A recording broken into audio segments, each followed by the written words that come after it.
Good afternoon. Today's topic is the American Romantic poetess Emily Dickinson. I usually do not allow my students to refer to authors by their first name, but I have to admit I'm guilty of addressing Emily Dickinson as Emily because she was such a dear soul, as you're going to see from her poetry. Of course, the American Romantic literary tradition was very rich and varied. You saw Edgar Allan Poe's shadowy and morbid verses. Then we did Longfellow's patriotic verses.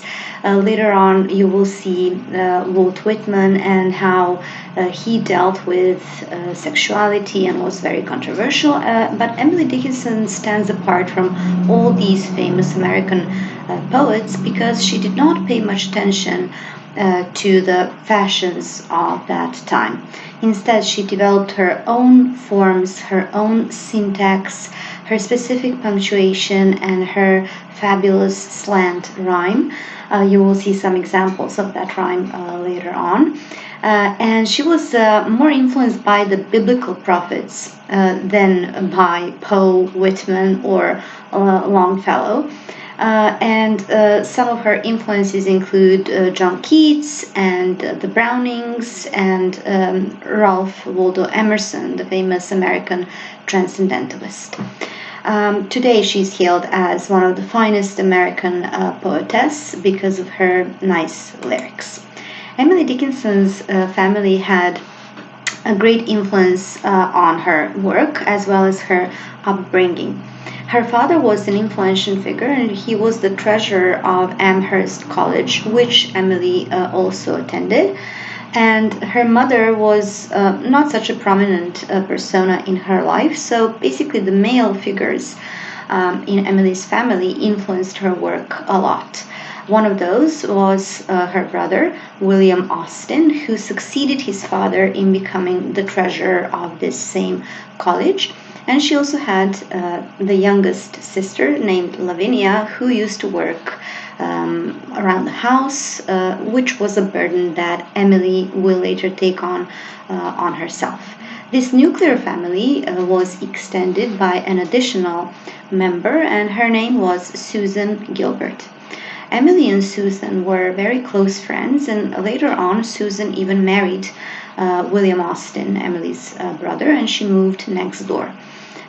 During her early years of writing poetry, Emily would send her sketches and handwritings to Susan to read and comment, but later on their relationship cooled off. So Emily was to call Susan a pseudo sister, so not a true sister, but a false one. Some critics have even suggested, because of some letters exchanged between Susan and Emily, that there was some lesbian activity going on there. So let me just read a part of the letter that Emily wrote to Susan during the early 1850s. I have but one thought, Susie, this afternoon of June, and that of you, and I have one prayer only, dear Susie, and that is for you. That you and I in hand, as we even do in heart, might ramble away as children among the woods and fields and forget these many years and these sorrowing cares, and each become a child again. I would it were so, Susie. And when I look around me and find myself alone, I sigh for you again. Little sigh, and vain sigh, which will not bring you home. Now farewell, Susie, and Vinnie sends her love, and mother hers, and I add a kiss shyly, lest there is somebody there. Don't let them see, will you, Susie? So you can see that some sentences here allude to a clandestine or hidden relationship between the two. However, this was never proven.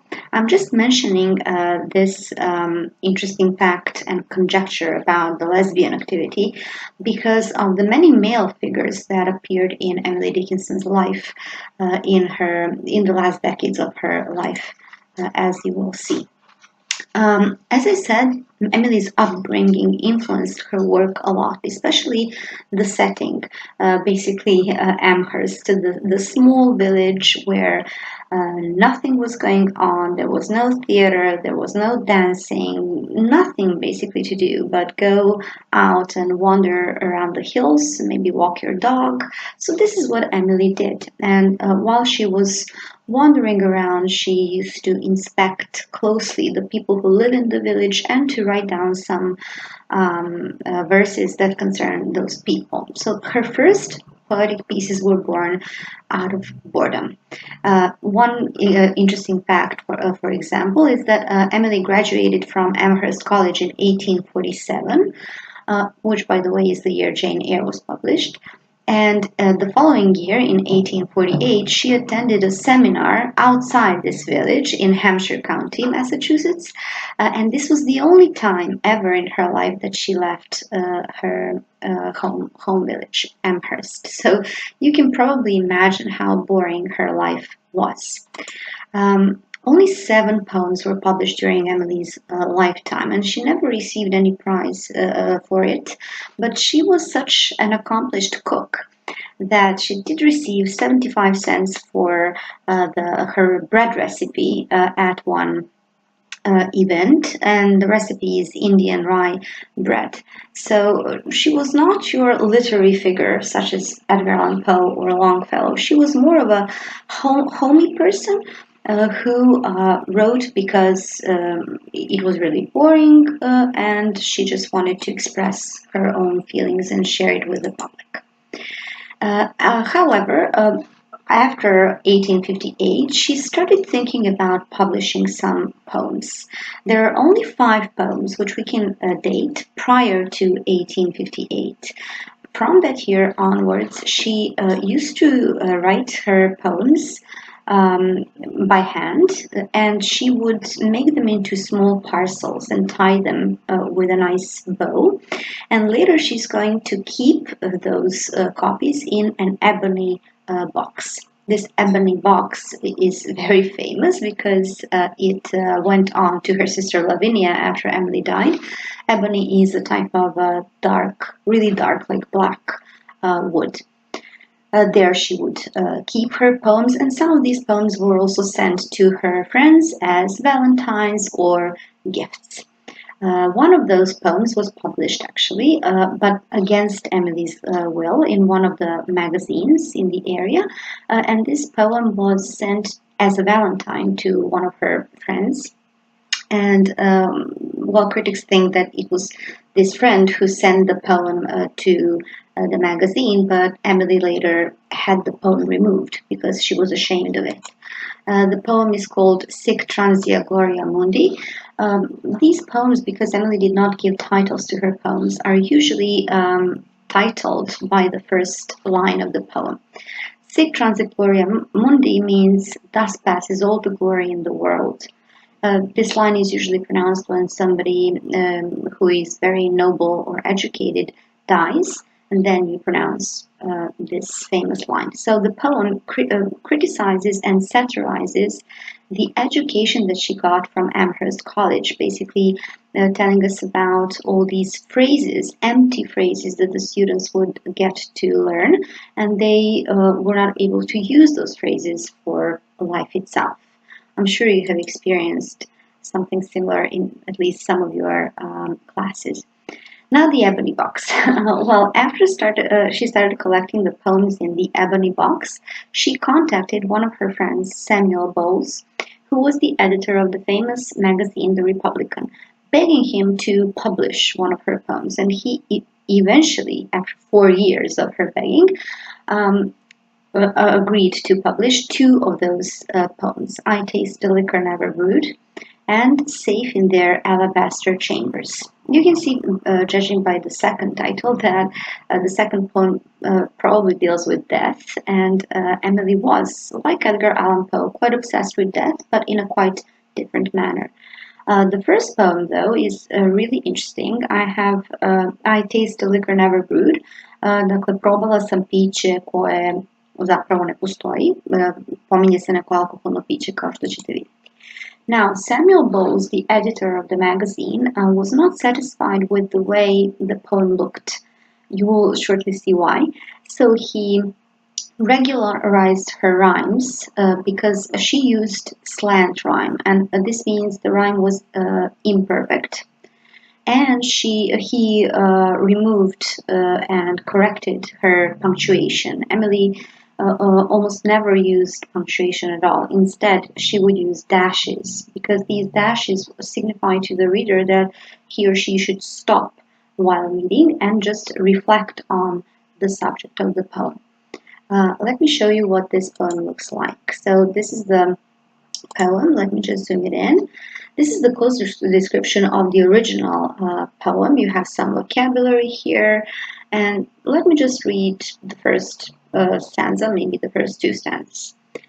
I taste a liquor never brewed from tankards scooped in pearl. Not all the Frankfurt berries yield such an alcohol. So you see that the second and the fourth line should rhyme, but pearl does not rhyme with alcohol. So both change the word alcohol to whirl. So pearl actually rhymes with whirl. Also, another reason for this is that mentioning alcohol in a poem written by a woman was not so good because the Americans were also influenced by the British Victorian etiquette, and it was not appropriate for a woman to drink, of course.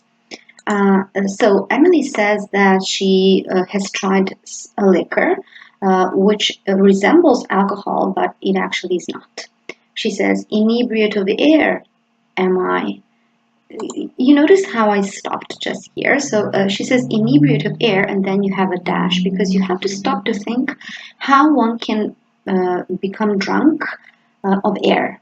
So the air is her alcohol. She's speaking about nature and the ways in which nature can possess you and make you drunk. And debauchee of dew, so she is also drunk because of the dew that she had drunk, reeling through endless summer days from inns of molten blue. In Ye Kapanan, I don't know, so it's a bar. Molten blue refers to blue flowers. So the inn that she's referring to, this is such a nice metaphor, is actually the meadow consisting of these blue flowers. Another interesting part is, okay, let me read it. When landlords turn the drunken bee out of the foxglove's door, when butterflies renounce their drams, I shall but drink the more. Landlord here is a flower, and the drunken bee is the bee that feeds on that flower. But eventually, this flower is going to force the bee out. Nonetheless, Emily says, even after that, I will still continue to drink. So even after closing hours of this inn, which is actually a meadow, she will continue drinking till seraphs swing their snowy hats and saints to windows run to see the little tippler leaning against the sun. So the last two lines are actually important. The tippler is the drunkard. She is the tippler, a woman who is drunk. She's leaning against the, and now we have a dash. We should stop because she's going to tell us a surprising information, and that is that the drunkard is leaning against the sun and not against a tree or a telephone pole or a bench. You know, you've probably been drunk sometime in your life, so you know that what you usually lean against. Certainly not against the sun. So this is her unusual way of saying that nature possesses some qualities which can inebriate you in a very good way. Just a quick glance on how Bowles changed the poem. You can just see here that he removed the capitalization of words. Emily would often capitalize some words in order for us to be able to form an image of what she's talking about. He also removed the dashes, as you can see, and he changed some words. I mentioned in the last line of the first stanza, such a delirious whirl instead of alcohol, and there are some other things that he changed, such as, for example, the last two lines.